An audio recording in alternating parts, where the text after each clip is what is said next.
Radio उड़ान के updates लेने के लिए इस चैनल को सब्सक्राइब कीजिए और इस वीडियो को ज्यादा से ज्यादा लाइक कीजिए और शेयर कीजिए। For more info log on to www.radioudan.com।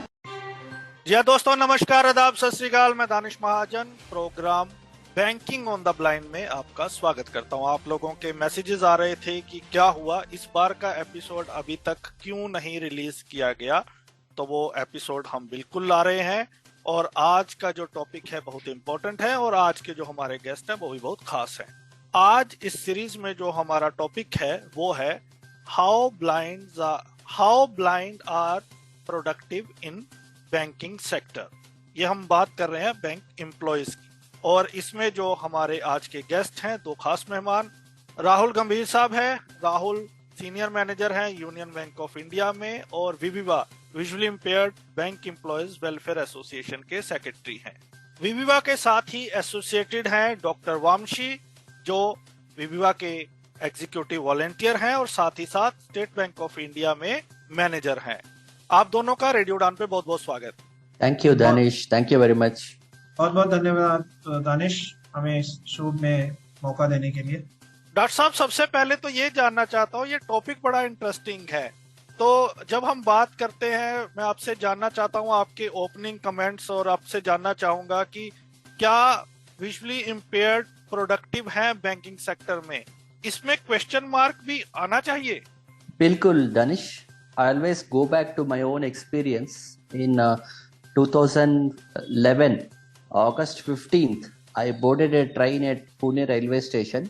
My friend at Pune booked my ticket. So instead of Vamshi, he booked the ticket in the name of Shivam. So the first alphabet and the second alphabet got interchanged. So I told the ticket collector my name is Vamshi. So he said it is written Shivam. क्या fake ticket पे travel कर रहे हो क्या? So I said, no sir, I am a clerk in State Bank of India. I don't do such things.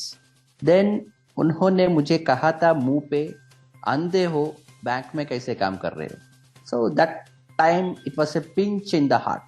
कि क्या, what is this he is saying? But when you asked this question, I thought he had every right to ask this question. Why? When any person goes to a bank branch in India, what does he see? Cash being exchanged. Either cash is paid out or cash is deposited. Gold loan, checks, transfer of money through checks, housing loan documents, and locker operation. All these things require vision or sight. You cannot do any of these things without having sight. So how a blind person is being productive is an absolutely correct question. इसी को थोड़ा सा elaborate करें और हमें बताएं, क्या आपको लगता है विजुअली इम्पेयर्ड जो बैंक एम्प्लॉइज हैं वो प्रोडक्टिव हैं? I'll again give you one more example, Danish. I'll give you an example which speaks about transformation. 15 साल पहले इंडिया में एक बैंक ब्रांच में एक औरत के नाम लिखा हुआ था. Her name was written on the board in banking hall. You know why? She processed the highest number of customers in a single day in that entire bank in the entire country. That means number of vouchers. Suppose 500 deposit vouchers and 500 payment vouchers. So for serving the highest number of customers in a single day, that lady's name was written on the wall and the message was, this is the record of customer service. If you want, you can break this record because that will improve customer service in our bank. So ये जो हाल था 15 साल पहले था। और एक साल पहले हमारा स्टेट बैंक ऑफ इंडिया में एक एम्प्लॉय का फेलिसिटेशन हुआ था. He was being felicitated by the deputy general manager. You know the reason why? Because he also processed the highest number of customers, but not by accepting cash or paying cash. जब एक आदमी आता है bank में and बोलता है कि मुझे 10,000 चाहिए, then this person said, sir, you can use our ATM. हमारा ATM है बाहर, please withdraw cash at the ATM. The customer went to the ATM. Another customer came, मुझे 10,000 डिपॉजिट करना है. This person said, sir, हमारा एक cash deposit mission है, आप खुद उसमें पैसा डाल सकते हो, आपकी किसी एम्प्लॉय की जरूरत नहीं है. Then he deposited the money using the cash deposit machine. एक और एम्प्लॉय आया था, और उन्होंने पूछा मुझे मेरा अकाउंट का बैलेंस चाहिए. So he could have seen the core banking and set the balance. He said, sir, please आप 18001234 जो स्टेट बैंक ऑफ इंडिया का टोल फ्री नंबर है उसमें डायल कीजिए, आपका बैलेंस खुद आपको पता चल जाएगा. घर में भी कर सकते हो, इसीलिए धूप में इतना दूर आने की जरूरत नहीं है. Another customer said, I want to print my passbook. Then this person said that हमारे पास एक स्वयं मशीन है जहां पासबुक रख के आप खुद पासबुक प्रिंटिंग ले सकते हो, आपको किसी एम्प्लॉय की जरूरत नहीं है. सो ये जो सारे काम है एक ब्लाइंड आदमी ने किया. So now the priority for a bank is migrate the customers to self operating channels, self service channels, ताकि customer is also happy, bank is also happy. This is about general transactions. But what is the income for a bank? The major income for any bank is interest. Bank जब loan देता है, एक loan देता है करोड़ रुपए का, 1 crore loan, 10% interest. That means 10 lakhs every year bank is getting interest. That is the income. That is the major source of revenue for any bank. एक loan 10 साल पहले अगर लेना है किसी को तो प्रोसीजर क्या है? कस्टमर बैंक में आके एक हार्ड कॉपी में एप्लीकेशन भरता है, उसको एक ऑफिसर पढ़ना चाहिए और उनके घर को जाके विजिट करके इंस्पेक्शन करना है कि ये आदमी वही रह रहे हैं या नहीं. Then he should take his CIBIL report, then he should do all the appraisal using hard copy, then someone has to sanction the loan by signing, एक सिग्नेचर रख के लोन को सैंक्शन करना चाहिए. फिर आता है डॉक्यूमेंटेशन की बात. एटलीस्ट 50 सिग्नेचर्स, यहाँ रखो, वहां रखो, स्टैंपिंग के ऊपर रखो, स्टैंपिंग के नीचे रखो, photo across the photo, self attestation, everything. Then एक चेक लिख के कस्टमर को देना चाहिए. तो एक लोन लेने के लिए 10 साल पहले इतने टास्क थे जिसमें एक काम भी ब्लाइंड आदमी नहीं कर सकता था 10 साल पहले. अभी क्या हाल है? I take my own example. State Bank of India, हमारा YONO, you only need one, एक ऐप होता है.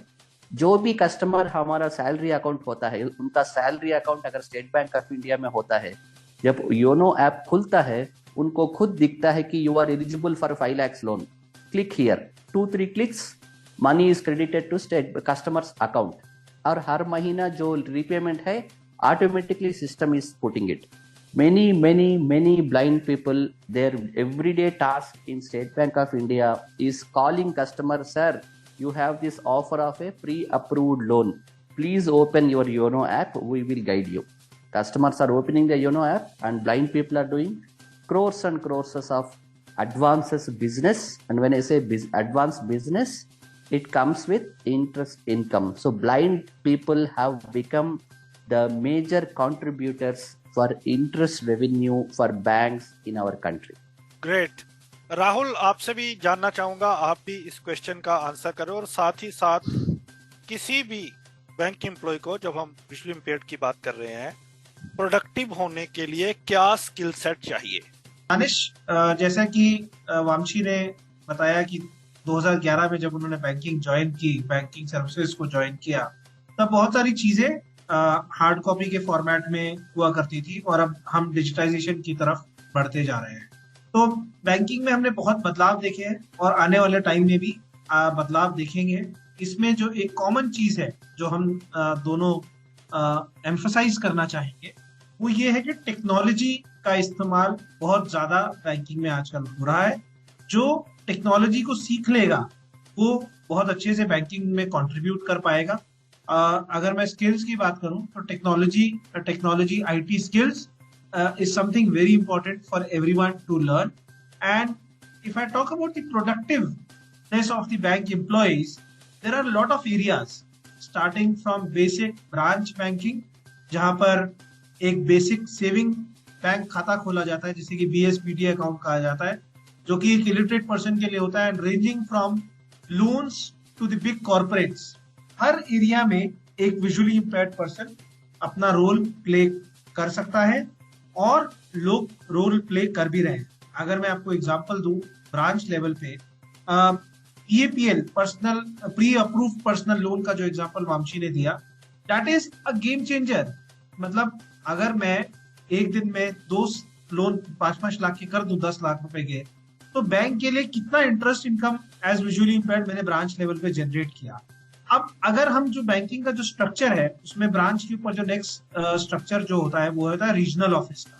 रीजनल ऑफिस में इतने सारे डिपार्टमेंट्स हैं, कुछ बैंक उसे सर्कल ऑफिस कह देते हैं, कोई रीजनल ऑफिस कह देता है। वहां पर इतने सारे डिपार्टमेंट्स हैं जहां पर बहुत सारा फॉलोअप का काम। अब एक फॉलोअप बहुत ही क्रूशियल एक्टिविटी है बैंकिंग में, जो कि हमारे बहुत सारे विजुअली इम्पेयर्ड लोग कर रहे हैं। Follow up with the branches, follow up with the directly with the borrowers.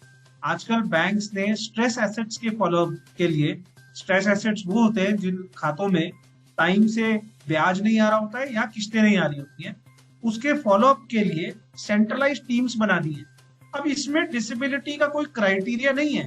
ये जो टीम है इसका काम फॉलोअप करना है उन खाता धारकों के साथ जिन्होंने लोन लिया है और वक्त पर पैसे नहीं दिए हैं। इसमें साइटेड लोग ये काम कर रहे हैं। Abled bodied persons are working in this area and I see that this area is one of the strengths for our visually impaired friends. अगर मैं आपको एक बैंक की बात बताऊं, जो पंजाब नेशनल बैंक है, उन्होंने एक अनोखा सा एक ऐप बनाया। अब उसमें अनोखापन क्या था? The thing which was uncommon in that app was accessible for visually impaired, right? इसके ऊपर हम बात करेंगे डिटेल में, क्योंकि मैंने ये स्टेटमेंट क्यों दिया कि अनकॉमन था, बट उन्होंने ये काम कर दिखाया और बहुत सारे विजुअली इम्पेयर्ड लोगों को फॉलोअप पे लगा दिया।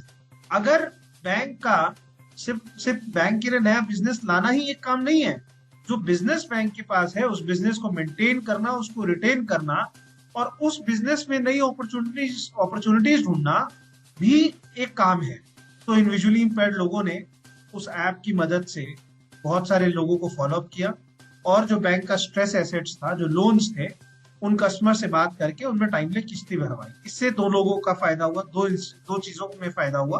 पहला, बैंक का फायदा हुआ कि उसका जो लोन था वो स्ट्रेस में नहीं गया। दूसरा फायदा, जो एक कस्टमर जिसका जाने अनजाने में खाता स्ट्रेस में चल रहा था और उसका सिविल खराब हो रहा था और वो कहीं और से लोन लेने जाता तो उसे लोन महंगा मिलता या लोन ना भी मिलता, वो उस चीज से बचा। तो ये काम मैंने आपको एग्जांपल दिया रीजनल ऑफिस का। रीजनल ऑफिस में और भी बहुत सारे डिपार्टमेंट्स होते हैं, जैसे कि HR department, planning and development department. Terminologies थोड़ी थोड़ी अलग हो सकती हैं बैंकों के हिसाब से, लेकिन मूलतः जो काम है वो यही रहेगा जैसे कि हम नाम अंग्रेजी में सुन रहे हैं, planning and development. Planning and development में क्या है कि प्लान करना है कि नई ब्रांच कहाँ पे खोलनी है, कहाँ पे नया आउटरीच कैंप करना है, कैसे बैंकिंग ब्रांचेस को, जो बैंक की शाखाएं हैं, उन्हें कैसे सुविधाएं प्रोवाइड करनी है कि वो अच्छे से काम कर सके। ये देखना है कि एटीएम ढंग से काम कर रहे हैं कि नहीं कर रहे। कोई एटीएम किसी जगह पे लगा है, उस एटीएम में हीट्स कम है, उस एटीएम को हटाकर यहाँ से दूसरी जगह लगा दी। ये सब प्लानिंग का काम है और उसके लिए अलग अलग डेजिग्नेशन सारे बैंक्स ने बनाए। कोई कहता है चैनल मैनेजर, कोई कहता है डिजिटल स्पेशलिस्ट। तो ये ऐसे काम है जिसमें ईमेल, वापस हम आ गए आईटी स्किल्स पे, अच्छे से ईमेल लिखना, ईमेल प्लेटफॉर्म्स को यूज करना, कॉल्स पे बात करना और रेजोल्यूशन प्रोवाइड करना after reading the circulars and applying the wisdom. तो ये यहाँ पे आपको कहाँ पे नजर नहीं आ रहा कि विजुअली इम्पेयर्ड काम नहीं? अच्छा, यहाँ पर आपको दिख रहा होगा कि काफी एरियाज हमने टच किए जहाँ पे विजुअली इम्पेयर्ड काम कर सकते हैं।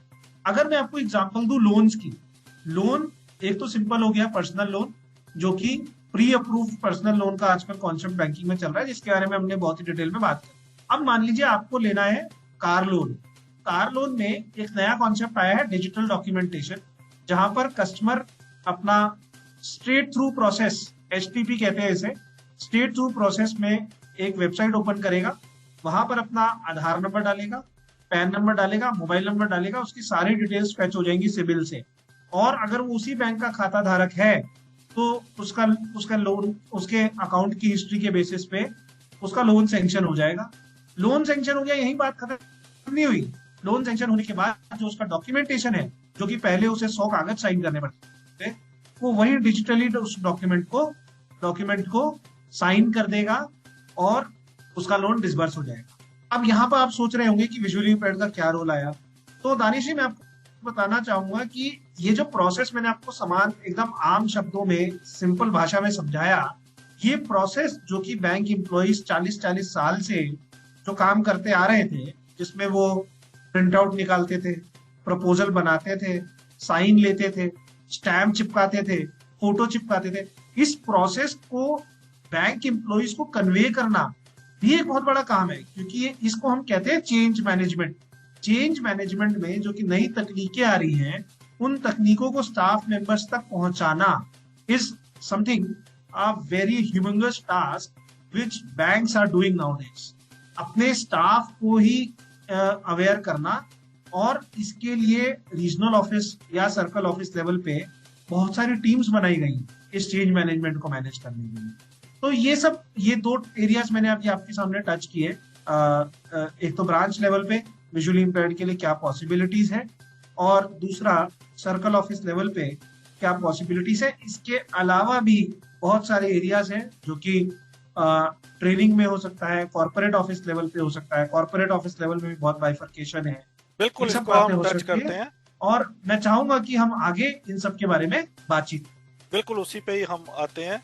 तो बेसिकली आपने बताया कि जो स्किल सेट है वो आपकी राइटिंग स्किल, कम्युनिकेशन स्किल और आपको असिस्टिव टेक्नोलॉजी का यूज करने आना चाहिए प्राइमरली, अगर आप प्रोडक्टिव होना चाहते हैं। बिल्कुल। डॉक्टर साहब, अब ये बताएं कि ये तो ब्रांच के लेवल पे इन्होंने बताया, डिपार्टमेंट के लेवल पे बताया, अब हमें जॉब प्रोफाइल के हिसाब से बताएं, क्योंकि बैंक में अलग अलग तरह के जॉब प्रोफाइल है, क्लरिकल है, स्केल 1, स्केल 2, आगे आगे बढ़ता जाता है काम। तो किस तरह के task visually impaired efficiently perform कर सकते हैं और किस तरह के चैलेंजेस आज भी हमारे सामने यों के त्यों बने हुए हैं? Yes, Danish. For example, I'll take my own example. I joined the bank as a clerk in 2009. So मेरा काम था, एक बहुत बड़ा ब्रांच था, 100 एम्प्लॉइज होते थे। हर दिन एटलीस्ट 700-800 लोग आते हैं उस ब्रांच में। 3 फ्लोर्स के है वो ब्रांच। तो मेरा काम था एक कस्टमर सर्विस पॉइंट के जैसे एक मेन बैंकिंग हॉल में एक छोटी सी टेबल और चेयर रख के उस पे बैठ के कस्टमर्स को गाइड करना मेरा काम था। That was at the entry level when I was a clerk. Then I became an officer, assistant manager in the year 2014। उस तब मेरा काम थोड़ा बढ़ गया क्योंकि वहाँ सर्विस ही काफ़ी नहीं था। I had to generate business. तो for example, very small example, I was made to do statement printing. जब एक कस्टमर आता था मेरे पास कि सर मुझे स्टेटमेंट चाहिए, तो मैं स्टेटमेंट दे सकता था। 100 रुपये कोई और लेता है और मैं स्टेटमेंट प्रिंट दे सकता हूँ, या और कोई और स्टेटमेंट प्रिंट दे सकता है। पर मैं पूछता था, सर आपको स्टेटमेंट क्यों चाहिए? कुछ लोग बोलते थे IT रिटर्न्स फाइलिंग के लिए, चलो स्टेटमेंट दे दिया हमने। पर कुछ लोग बोलते थे बाहर कहीं हमें लोन लेना है और वो लेंडर हमें स्टेटमेंट पूछ रहा है। then comes my job as an officer. Why with someone outside? When you have an account with State Bank of India, why are you going outside? मेरा काम था उनको कन्विंस करके वो loan State Bank of India ही देता है। So this is how at the second level, from clerk to officer, my role became slightly higher. It's no longer just service, generation of business. Then in 2016, I became a deputy manager. I was posted as a recovery officer. मैं एक cell होता था, credit processing centres बोलते हैं हम SBI में इनको। तो वहाँ आउट एंड आउट रिकवरीज, लगभग 25 ब्रांचेस के रिकवरीज एक सेल करता है। उस सेल में 3-4 लोगों की टीम होती है। तो मैं एक टीम मेंबर था। I was purely into loan recoveries. So at the third level, after generating a business, at the third stage, at deputy manager stage, I became even more, my role became slightly higher. I had to recover the loans that bank has lent, as Rahul has said. Then in 2019, I was promoted again as a manager and posted at the zonal office. तो यहाँ मेरा क्या है? We had nearly 200-250 branches. और उन सारे 250 branches का recovery efforts को मॉनिटर करना, मैनेज करना मेरे काम है। So as you can see, there is a general feeling amongst blind people कि we are not growing in terms of our responsibilities. जब भी करो टेलीफोन का काम ही देता है हमें बैंक्स में, ये एक general perception of any blind person. But what I would appeal to all of them is, yes, it's a telephone call. Whether I call a customer for a loan, whether I call someone else as a recovery officer, or now also I use telephone. I use my mobile phone for most of my tasks. But we have to see how the responsibilities have grown bigger and bigger. Earlier I was managing one branch, then I had to take care of 25 branches. Now I am head of almost 250 branches. So this is what I would like everyone to realize. What are we contributing? Is there an added value addition in our roles from the earlier designation to present designation? Whether we ourselves are stepping one step higher. So this is how I want everyone to think like, number one. And number two, आपने जो कहा और क्या कर सकते हैं, राहुल और मैंने अब तक जो भी हम कहे थे, क्या ब्लाइंड लोग अब तक कर रहे हैं, इस पे हमने टच किया. और क्या कर सकते हैं, पोटेंशियल क्या है, मैं बताना चाहता हूं.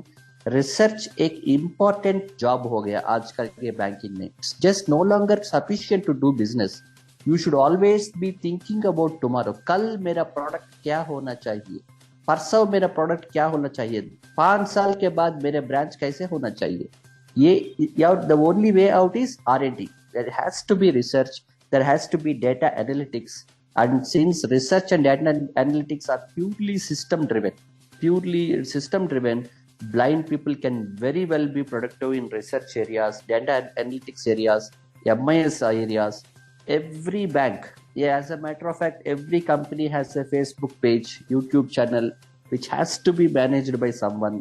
Why not a blind person can manage a Facebook? आजकल हर blind आदमी Facebook use कर रहा है. So we can manage our bank's Facebook page. What is required? I should know what are all the products of my bank. I should know how to present those products before the public. I should know what kind of message I should put and what kind of message I should not put. So social media management एक important role हो गया. और आजकल every bank has a e-learning system. Many lessons होते हैं जो employees को mandatorily go through होना चाहते हैं. They have to go through the lessons. Someone has to write the content. Why not give it to the blind persons? And some banks have even started something like a subject matter expert.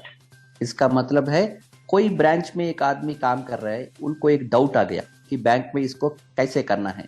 So he can just call a contact center जहां एक experienced officer बैठा हुआ होता है and ask him, sir ये मुझे doubt है, थोड़ा बता दीजिए. He will provide you guidance. Why not give that role to a blind person? Like this, if you keep on exploring, and if the banks are accommodative enough, there are many more areas where we can be productive. Danish, so far we had discussed what are all the things a blind person can do, but at the same time, as they say, we should know the don'ts also. क्या काम नहीं करना चाहिए blind लोग banks में, ये भी हमें जानना चाहिए. एक सिंपल प्रिंसिपल मान लो कि जो भी काम के लिए किसी सिग्नेचर को एक हार्ड कॉपी को वेरीफाई करने की बाद ही करना चाहिए, वो काम हमें टच नहीं करना चाहिए. ये काम कैसे होते हैं? अगर for example I am an officer, एक चेक एक कस्टमर देता है, तो पहला एक क्लर्क वो चेक को एंटर करता है और ऑफिसर उसको ऑथराइज करता है. क्लर्क जो था 25 साल experience, 30 years experience, he will say sir मैंने सब कुछ देख लिया, आप सिंपली सिस्टम में एक क्यू को ऑथराइज करना है जो perfectly accessible with screen reading software. फिर भी नहीं करना चाहिए, क्योंकि ऑफिसर का भी जिम्मेदारी होती है कि उनका क्या वो चेक ओरिजिनल है या फेक चेक है, क्या उसमें 1000 रुपीज लिखा है या 1 करोड़ रुपीज लिखा है, क्या कस्टमर का सिग्नेचर चेक पे जैसा है वैसा ही उन्होंने सिस्टम में रखा है, क्या दोनों सिग्नेचर्स को टैली करना. ये चीज नहीं करते, जब नहीं कर पाएंगे तो वो काम हमें नहीं करना चाहिए. I know an example where it was only Aadhaar seeding. एक कस्टमर आधार कार्ड देता है और सिर्फ आधार कार्ड अकाउंट को लिंक करता है. इसमें रिस्क का क्या है? पैसा नहीं दे रहे हम, सिर्फ अकाउंट नंबर आधार कार्ड को लिंक दे रहे हैं. पर ऐसा हुआ है कि फ्यूचर में वो आधार को यूज करके एक OTP लेके कस्टमर ने विथड्रॉ भी कर सकता है पैसा, ऐसा एक रिस्क भी हो चुका था। तो किसी भी काम जहां हार्ड कॉपी का वेरिफिकेशन होना चाहिए हमें नहीं करना चाहिए। यह दोनों तरीके से एग्जाम्पल, मैंने एक ऑफिसर का एग्जाम्पल दिया। For example, a blind person is sitting as a clerk और ऑफिसर बोलता है तुम सिर्फ एंटर कर दो, कस्टमर बोल देगा सब कुछ, एंटर कर दो, मैं I am 25 years old experience so I will verify everything। फिर भी नहीं करना चाहिए, क्योंकि tomorrow when a risk happens the responsibility is equally shared। और एक दो एग्जाम्पल्स है जहां ब्लाइंड लोगों को टर्मिनेट किया गया था क्योंकि उन्होंने फ्रॉड किया।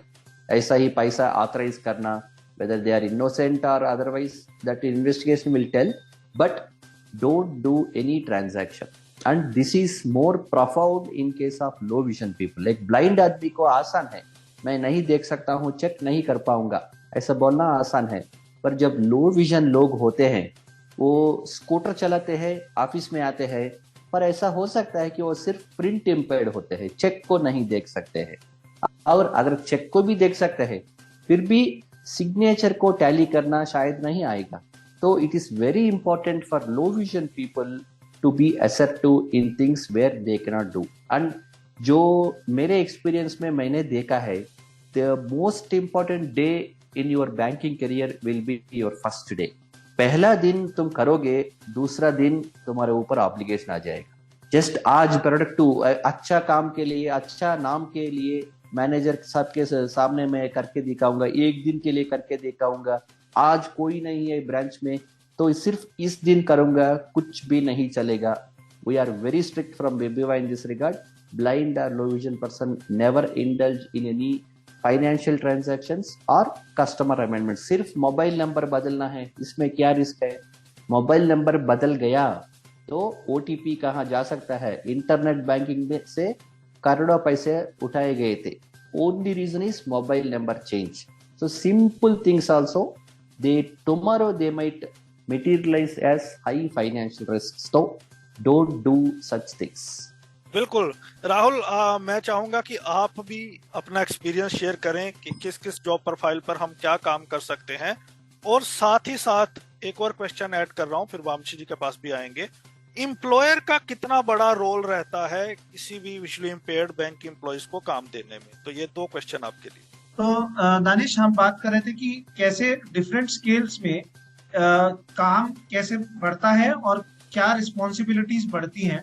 तो मैं आपको अपना अगर 2011 से 23 की अगर छोटी सी एक बताऊं डिफरेंट, मैं 2011 में मैंने स्केल 1 ज्वाइन किया था असिस्टेंट मैनेजर। 2009 से 2011 तक मैं क्लरिकल में काम कर रहा था दूसरे बैंक के साथ, अर्सवाइल देना बैंक के साथ। तो 2011 में मैंने यूनियन बैंक ज्वाइन किया एज स्केल 1 ऑफिसर।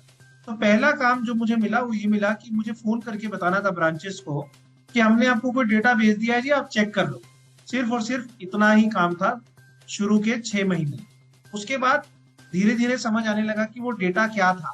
तो उस डेटा के ऊपर ब्रांचेस से डिटेल डिस्कशन करना शुरू किया। पता चला कि वो क्रेडिट मॉनिटरिंग का ही डेटा था और वीकली बेसिस पे हम डेटा भेजते थे और ब्रांचेस को बताते थे कि ये खाते आपके NPA होने वाले हैं, आप इन खातों में पैसा जमा करवा लीजिए, नहीं तो खाते आपके NPA। तो ये काम मेरा चला स्केल 1 में, मैं सिर्फ फोन करता रहा। जब मैं स्केल 2 यानी कि मैनेजर, असिस्टेंट मैनेजर से मैनेजर के पद पे जब मेरा प्रमोशन हुआ तो काम यही था, लेकिन काम करने का जो तरीका था वो बदल गया। अब मैं फोन नहीं कर रहा था, अब मैं मेल कर रहा था ब्रांचेस को। और जो मेरे पुराने मेरे कलीग काउंटर पार्ट जो थे, मेरे जो कलीग थे पहले वाले, वो हर ब्रांच को सिंगल ईमेल भेजते थे और लगभग उन्हें एक दिन पूरा लगता था सारी ब्रांचों को डेटा भेजने में। स्केल 2 में मैंने आया, जब मेरे को ये काम दिया गया तो मैंने सोचा कि ये काम तो ऐसे नहीं होगा, मतलब एक दिन हम अपना वेस्ट करें डेटा भेजने में और फिर उसके बाद एक बंदा फॉलोअप करे। तो हमने टेक्नोलॉजी का यूज करके उस काम को ऑटोमेट कर दिया कि मेल खुद अपने आप ब्रांचेस को जाने लगे और एक बटन क्लिक करने पर एक्सेल में मैक्रो कोड लिख दिया और उससे आप देखो कितनी एफिशिएंसी बढ़ी। मैंने सिर्फ अपनी ही एफिशिएंसी नहीं बढ़ाई, स्केल 1 से स्केल 2 में काम का सिर्फ दायरा नहीं बढ़ा, लेकिन बीइंग विजुअली इंपेयर्ड मैंने उस काम को चैलेंजिंग मतलब लेबोरियस काम से एक सिंपल काम बना दिया, और बाकी स्टाफ जो कि अलग अलग क्षेत्रीय कार्यालय में ये काम करता था उसे भी एम्पावर किया कि आप अपना टाइम इससे बचाएं। तो अब डेटा में भेजने लगा, और उसके बाद कुछ रिपोर्ट्स बनती हैं, कुछ एनेक्जर्स बनते हैं, वो मैं बनाने लगा, जो कि मैं स्केल 1 में असिस्टेंट मैनेजर के पद पर नहीं कर रहा था। तो इस तरह से मेरा काम कुछ बदला। अब मेरा फिर प्रमोशन हुआ, मैं सीनियर मैनेजर बना। सीनियर मैनेजर के प्रमोशन पे मुझे बैंक ने मौका दिया कि बैंक के कॉर्पोरेट ऑफिस यानी कि सेंट्रल ऑफिस में मैं बैंक के काम करूं, जहां पर पॉलिसीज लिखी जाती हैं, जहां से जितनी भी ब्रांचेस और जितने भी ऑफिसेज हैं बैंक के, उनको दिशा निर्देश दिए जाते हैं कि उन्हें कैसे काम करना है, कैसे प्रोसीजर्स वहां पे डिजाइन करे जाते हैं और उन्हें कन्वे किए जाते हैं। तो मैं उसी डोमेन में कर रहा था, क्रेडिट मॉनिटरिंग के। लेकिन अब मेरा जो रोल था वो पूरे बैंक के डेटा को मैनेज करने का रोल था, और उस डेटा के बेसिस पे पॉलिसीज लिखने का रोल। तो जैसे जैसे आपका प्रमोशन होता है बैंक में, आप सेम विभाग में रहें, उसी विभाग में रहें, और उसके बाद वहीं पर आप अलग अलग तरह से अपने काम कर सकते हैं। दूसरा एक चीज और मैं आपको बताना चाहूंगा कि आजकल जो डिपार्टमेंट ऑफ फाइनेंशियल सर्विसेज है, उसका एक पब्लिक सेक्टर बैंक्स का उनके द्वारा एक रिफॉर्म चल रहा है।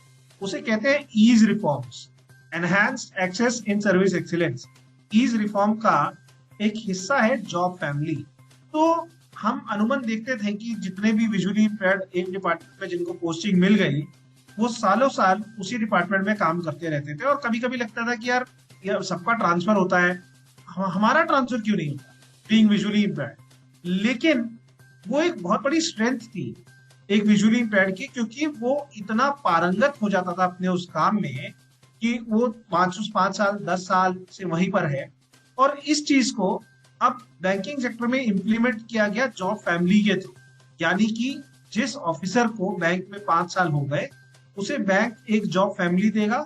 उसका क्राइटेरिया है कि उसकी क्वालिफिकेशन क्या है, उसका किस डिपार्टमेंट में, किस एरिया में कितना एक्सपीरियंस है, और आने वाले 10 साल वो उसी जॉब फैमिली में, उसी एरिया में काम करेगा। उसको उसी एरिया में ट्रेनिंग दी जाएंगी, उसी एरियाज में उसको काम दिया जाएगा। तो विजुअली इम्पेयर्ड के केस में तो पहले से वही स्ट्रेंथ है कि एक बार अगर किसी विजुअली इम्पेयर्ड में किसी डिपार्टमेंट में काम ले लिया, तो जैसे जैसे उसकी पदोन्नति होती रहेगी, जैसे जैसे उसका प्रमोशन होता रहेगा, वो अपने काम का दायरा बहुत आसानी से बढ़ा सकता।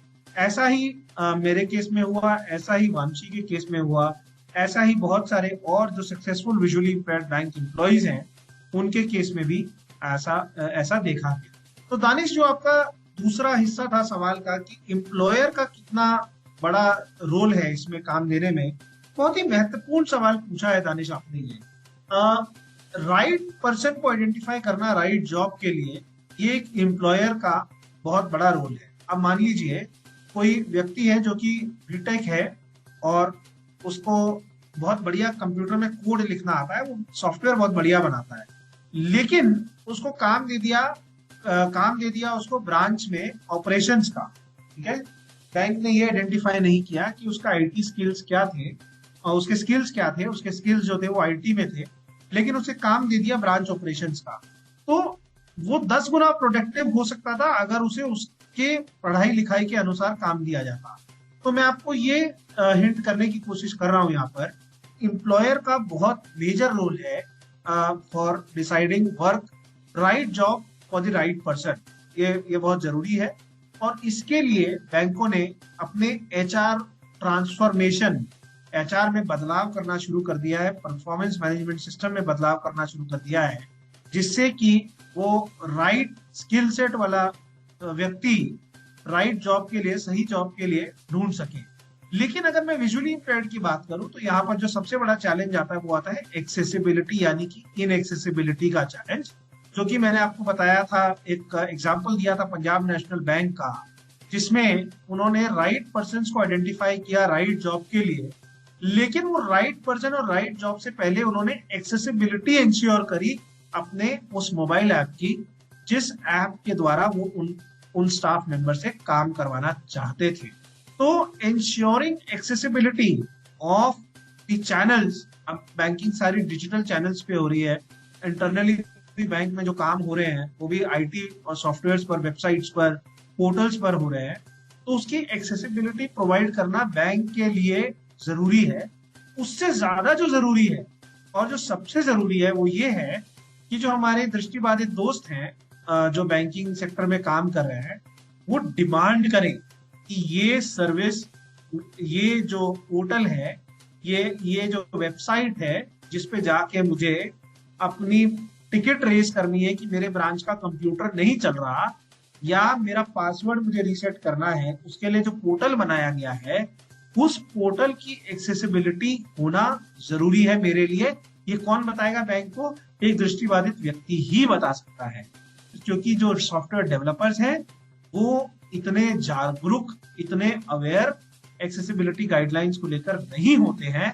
तो वहां पर हमारे दृष्टिबाधित व्यक्ति बहुत ही इंपॉर्टेंट रोल प्ले कर सकते हैं कि वो डिमांड करें का, और जब वो एक्सेसिबिलिटी की डिमांड करेंगे तो जो उस डिमांड को फुलफिल करेगा वो भी सोचेगा कि विजुअली इम्पेयर्ड के लिए क्या काम मैं और सोच सकता हूँ जब मैं कोई नया सॉफ्टवेयर बनाऊं।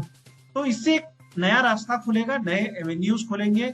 एम्प्लॉयर के सामने दिक्कत ये है कि एम्प्लॉयर में जो एम्प्लॉयर है उसके जो ऑफिस बेयरर्स हैं वो आम समाज में से ही है, सोसाइटी में से ही है, लेकिन वो जागरूक नहीं। तो उनको जागरूक करना और फिर काम की डिमांड करना या फिर एम्प्लॉयर से एक्सपेक्ट करना कि वो आपके लिए और काम सोचें जिससे आप करियर लैडर में आगे बढ़ पाए, आप अपने करियर एस्पिरेशंस को फुलफिल कर पाए। तो ये आपके लिए बहुत जरूरी हो जाता है, ये हमारे लिए बहुत जरूरी हो जाता है बीइंग विजुअली इम्पेयर्ड, कि हम अपने मैनेजमेंट से, अपने अपने अपने एम्प्लॉयर से ये डिमांड रेज करें कि ये जो आपने नया पोर्टल या जो नया सॉफ्टवेयर इंप्लीमेंट किया है इसको एक्सेसिबल बनाए और उसके बाद हम अच्छे से काम कर पाएंगे। जी Danish. Thank you Rahul for this insightful view point. Vamshi साहब, 2-3 सवाल, अब समय की भी मर्यादा है तो मुझे वाइंड अप भी करना है, लेकिन एक एक बार मैं आप लोगों के पास आऊंगा। अभी एक्चुअली हो ऐसा रहा है कि आप दोनों को सुनने के बाद मुझे ऐसे लग रहा है कि बैंकिंग सेक्टर में कोई चैलेंज है ही नहीं, लेकिन रियलिटी ये नहीं है। राहुल ने जो अपनी बातें कही उसमें लास्ट वाले पॉइंट्स में उन्होंने एक बात कही कि एक तो हमें डिमांड करनी चाहिए काम की, दूसरी तरफ उन्होंने कहा कि एक्सेसिबिलिटी इंश्योर करनी चाहिए। अब सवाल मैं आपसे ये जानना चाहता हूँ, ये तो जो राहुल से मैंने पूछा था एम्प्लॉयर का रोल, वो तो वामशी साहब आप बताएं साथ में मुझे ये बताएं, लेकिन आज भी सिचुएशन जैसे आप पोर्ट्रे कर रहे हैं सबके साथ नहीं है ऐसी। आज भी बहुत सारे जो विजुअली इम्पेयर्ड हैं उनको काम नहीं मिल रहा और उसका मेजर कारण है एम्प्लॉयर में अवेयरनेस का ना होना। तो उस पार्ट के ऊपर विविवा क्या कर रही है, विविवा अपना रोल कैसे प्ले कर रही है जो विजुअली इम्पेयर्ड बैंक एम्प्लॉयज है उनको प्रोडक्टिव बनाने में। और साथ ही साथ ये भी जानना चाहूंगा, सवाल मेरा थोड़ा लंबा हो गया, कि जो विजुअली इम्पेयर्ड किन्हीं कारणों से काम नहीं कर पाते उसका उन बैंक एम्प्लॉयज पे क्या असर पड़ता है जो काम करते हैं in the context of visually impaired? Yes, Danish. Very important point that we have reached now. It's not always corn and honey. The major problem here is lack of sensitivity, not just at the employer level, but also at the lower levels of staff. For example, एक bank का software accessible है, एक bank ने सबको जास software दे दिया, पर अगर एक ब्रांच मैनेजर कहीं मध्य प्रदेश में गांव में एक ब्रांच मैनेजर होता है जहां एक विजुअली इम्पेयर्ड काम करता है, अगर उस ब्रांच मैनेजर को लगता है कि नहीं, ब्लाइंड आदमी काम नहीं कर सकता है, कुछ फ्रॉड हो जाता है, कुछ रिस्क हो जाता है और तब मुझे ही पूछेंगे तो मैं इसको काम नहीं दूंगा। तो this is the major problem की that it's not just at the employer level, it is the duty of every bank to sensitize all the staff irrespective of disability. जहां हमारे बैंक्स में और I think even in other government organizations also, gender sensitivity is a mandatory training. कि जब भी कुछ training होता है एक सेशन जेंडर सेंसिटिविटी पे होना चाहिए, एक सेशन ऑफिशियल लैंग्वेज पे होना चाहिए ताकि सबको मालूम पड़े कि how to respect women. In the same way, we had been proposing that disability sensitization should also be a mandatory training for all the staff, right from the chairman of a bank to the lowest level of employee in every branch. और ये जो मैं कह रहा हूँ ये मेरा opinion नहीं है या विभिवा की ओपिनियन नहीं है. 2014 गवर्नमेंट गाइडलाइंस, 2016 RPWD एक्ट साफ साफ लिखा है कि you need to create awareness. It's not just sufficient to provide devices and assistive technology, but you need to create awareness. ये employers कहीं कहीं हो रहा है, कहीं कहीं नहीं हो रहा है, ये तो सच बात है. और इसका विभिवा क्या काम अब तक, क्या रोल निभाया अब तक. Way back in 2015, we surveyed nearly 500 bank employees from various parts of the country. We had a few volunteers, so they called each every employee and asked them, how is your experience? So we took the data from the employees, blind employees in various banks. Then what did we do? We first wrote in our report, what does RPWD Act, or back then it was PWD Act, what does PWD Act and government guidelines say? Number one. Number two, हमने सारे banks के साथ RTI file किए थे कि आपका bank के software accessible है क्या, आपके बैंक कितने % लोगों को रिक्रूट किया. तो ऐसा आरटीआई रिप्लाईज है जो which are facts provided by banks. So RPwD act क्या कहता था, बैंक्स ने आरटीआई में क्या डिस्प्ले किया. नंबर 3, ये जो ब्लाइंड एम्प्लॉइज है उन्होंने क्या रेस्पॉन्सेस हमें दिया. तो इसको हम कंपेयर करके where are the gaps, we wrote about solutions, we developed a very beautiful report. It is available on our website even now. I think it's the first of its kind and it's the only of its kind report in India. और ये report हमने we met the central government ministry, we met the CCPD, we met MSJE, we met DFS. सारे लोगों को ये report दिया कि this is the fact, this is what the law says, this is what the practice is, this is where the gap you need to fill and how you need to fill that gap. ये हमारा पहला काम था. इसके साथ साथ जो भी जॉब्स मैं और राहुल यहाँ कहे थे, we have developed we have written a document wherein we have outlined all the jobs that can be done by visually impaired, what are all the software required, how should be the accessibility, and हम वो job document हम prepare करके we shared it to all public sector banks in India. 1 or 2 banks acknowledged also कि thank you for your report, we have given it to the concerned department. So this was our second role. And ऐसा ही हम बहुत सारे काम किए थे. जब corona था सारे लोग वर्क फ्रॉम होम कर रहे थे. Many employers did not bother to give proper responsibilities to work from home people. PWD is working from home, but Vibiva, we organized webinars, we sensitized all the blind employees as to what they can do from work from home. We have written a policy कि work from home corona में कैसे होना चाहिए, and we shared it with all banks and the government agencies. So like this, Vibiva is not just a welfare association. Our first goal is to strive for better productivity. So out of that productivity, the major challenge is sensitivity at the policy making level, at the practice level. And we will continue to do many more things like this. Danish. Thank you doctor साहब. दानिश, अगर मैं इसमें कुछ चीजें और add करना चाहूँ जो विबिवा के फ्रंट पे कर रहे हैं, चीजें हम और विबिवा के फ्रंट पे कर रहे हैं. एक हमारा व्हाट्सएप ग्रुप हमने अपने सारे मेंबर्स के लिए, विजुअली इंपेयर्ड बैंक एम्प्लॉइज के लिए हम चला रहे हैं, जिसमें लोग एक दूसरे से सवाल पूछते हैं और उनको उनके जवाब वहीं के वहीं दूसरे मेंबर्स दे देते हैं. दूसरी जो एक बहुत अच्छी सुविधा हम अपने बैंक एम्प्लॉइज को वेलफेयर, अपने विजुअली इंपेयर्ड बैंक एम्प्लॉइज को वेलफेयर के लिए करते हैं, वो सब्जेक्ट मैटर एक्सपर्ट्स हमारे पास, जैसे वामशी का जो डोमेन है वो एक डिफरेंट डोमेन है, मेरा जो एक डोमेन है वो डिफरेंट डोमेन ऑफ बैंकिंग है. तो ये हम सब्जेक्ट मैटर एक्सपर्ट से लोगों को कनेक्ट करते हैं अगर किसी की कोई क्वेरी आती है, और हम उनको हैंड होल्डिंग की कोशिश करते हैं जिससे कि वो आगे बढ़ सके और जो जॉब रोल में जो स्ट्रगल कर रहे हैं, जो जॉब प्रोफाइल में स्ट्रगल कर रहे हैं, उसको ओवरकम कर सके.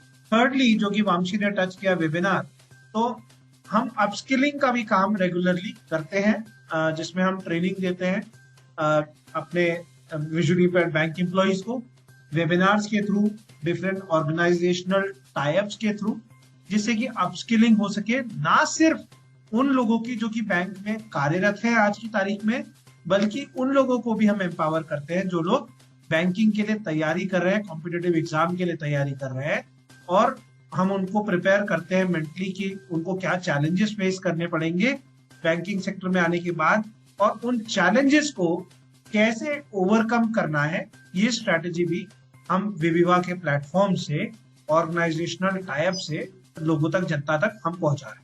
इससे पहले कि हम इस शो को वाइंड अप करें, जो लोग banking on the blind series के बाकी एपिसोड सुनना चाहते हैं, जिसमें हमने बताया है कि कैसे आप असिस्टिव टेक्नोलॉजी की मांग कर सकते हैं, कैसे यूज कर सकते हैं, कैसे आप लोग विविवा के मेंबर बन सकते हैं, उससे क्या बेनिफिट आपको होगा, महीने में हम अलग अलग टॉपिक पर एक एपिसोड करते हैं।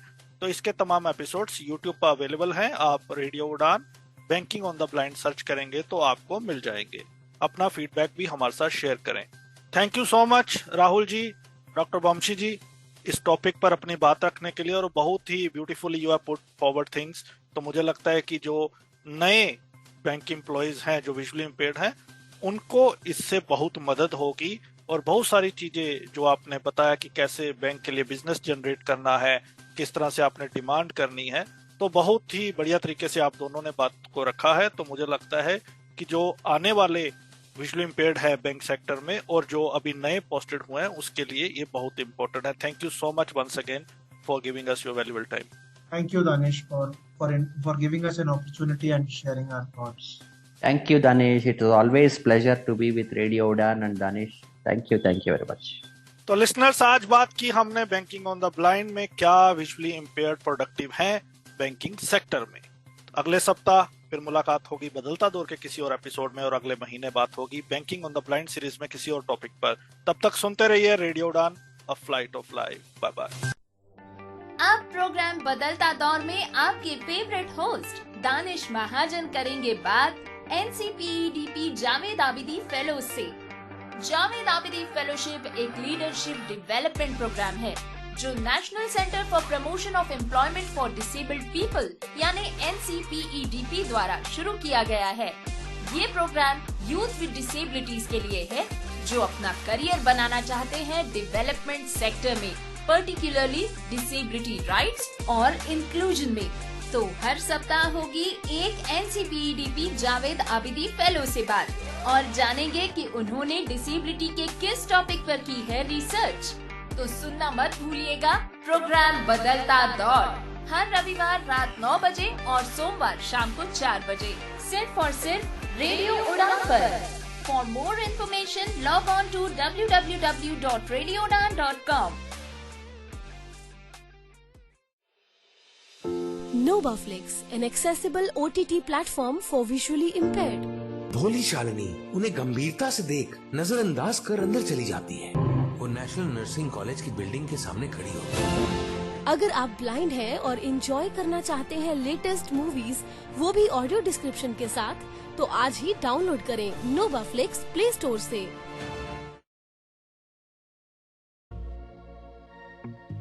हे गाइस, आप अपने फील्ड में मास्टर हैं, सुपर्ब हैं, टैलेंटेड हैं, लेकिन ये क्या टेक्नोलॉजी के मामले में आप थोड़ा सा पीछे हैं? फिकर नॉट यार, आरजे मीनल है ना। आरजे मीनल के साथ हर हफ्ते टेक सिटी सुनिए और टेक्नोलॉजी की हर बात को जानिए। सुनिए टेक सिटी हर गुरुवार रात 9 बजे से 10 बजे तक, जिसका पुनः प्रसारण होगा हर शुक्रवार शाम 4 बजे से 5 बजे तक, सिर्फ और सिर्फ रेडियो उड़ान पर। तो ना रहेगा आप कोई भी टेक्नोलॉजी से दूर। हर हफ्ते टेक सिटी सुनिए हुजूर, सिर्फ और सिर्फ आरजे मीनल के साथ।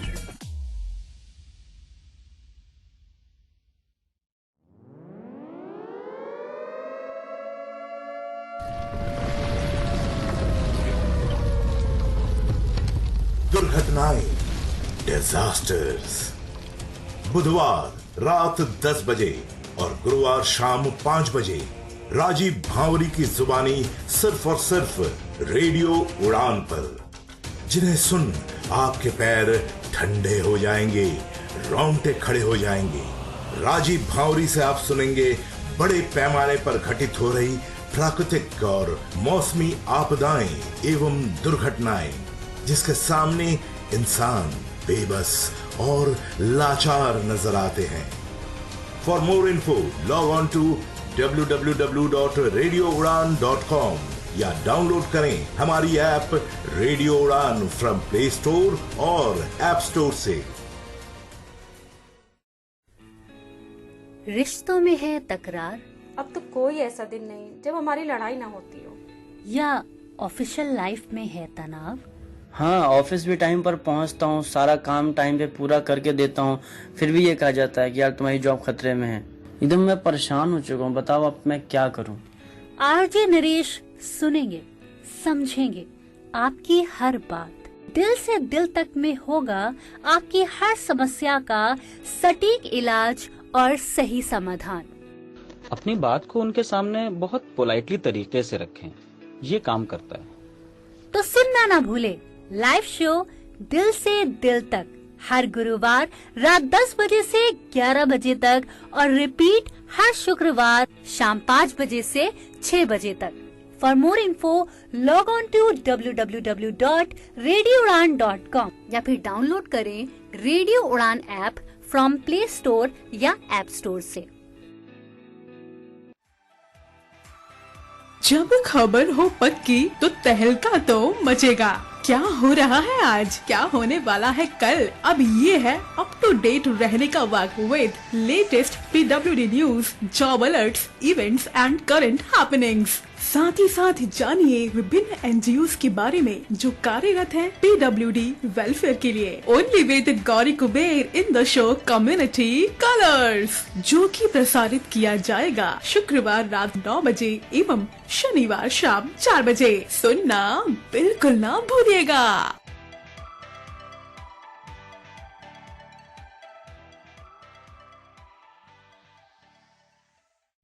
कभी अतीत का किस्सा सुनाती, कभी उलझे सवालों का जवाब ढूंढ लाती, कभी बनती खाली समय का सहारा, सुखों से भरा है इसमें जीवन सारा। इसकी कहानी कविताओं में मिलता ज्ञान का भवसागर, ये किताबों की दुनिया है जो भर दे गागर में सागर। कभी मोहब्बत के किस्से, कभी परियों की कहानी। सुनना ना भूलिए show book word RJ Rajeshwari की जुबानी। सुनना ना भूलिए शो बुक वर्ल्ड हर बुधवार शाम 8 बजे से 9 बजे तक और रिपीट ब्रॉडकास्ट हर बृहस्पतिवार शाम 3 बजे से 4 बजे तक। For more info log on to www.radioudan.com. Do you feel confused while speaking in English? Enhance your English vocabulary and learn some amazing words every week. Tune into Vocabulary Dose every Thursday 7 to 8 p.m. and repeat broadcast on Friday 2 to 3 p.m. with logophile RJ Divya Sharma. Only on Radio Udan, a flight of life. Tune in now.